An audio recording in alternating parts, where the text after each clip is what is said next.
നിങ്ങളെ ആരെങ്കിലും വേദനിപ്പിച്ചിട്ടുണ്ടെങ്കിലില്ലേ, അതിന് തിരിച്ച് ശരിക്കും പറഞ്ഞാൽ നിങ്ങൾ പ്രതികാരം ചെയ്യണം. അങ്ങനെ ചെയ്യാത്തവൻ ശരിക്കും പറഞ്ഞാൽ മനുഷ്യനല്ല.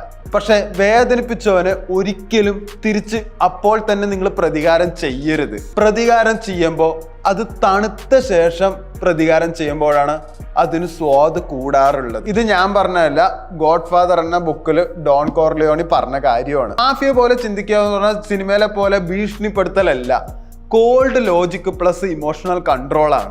ആദ്യത്തെ കാര്യമാണ് നെവർ റിയാക്ട് ഫാസ്റ്റ്. ഒരിക്കലും മറ്റുള്ളവരിൽ നിന്ന് റെസ്പെക്ട് കിട്ടാൻ വേണ്ടിയിട്ട് നിങ്ങൾ പെട്ടെന്ന് പ്രതികരിക്കാനോ പെട്ടെന്ന് ചൂടാവാനോ പാടില്ല.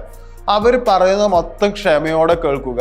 എന്നിട്ട് അവരുടെ ഇമോഷണലി വീക്ക്നെസ് എന്തെങ്കിലും ഉണ്ടാവും, ആ വീക്ക്നെസ് പിടിച്ചിട്ട് അതിനെ അടിച്ചമർത്താൻ ശ്രമിക്കുക, അല്ലെങ്കിൽ ആ വീക്ക്നെസ് നന്നായിട്ട് ഉപയോഗിക്കുക. ഇപ്പൊ നിങ്ങൾക്ക് ഒരാളെ കൊണ്ട് എന്തെങ്കിലും ആവശ്യമുണ്ടോ എന്ന് വിചാരിച്ചോളൂ. അതിന് നിങ്ങളുടെ ആവശ്യമായിട്ട് പറഞ്ഞാൽ മിക്കവരും അത് ചെയ്തു തരില്ല.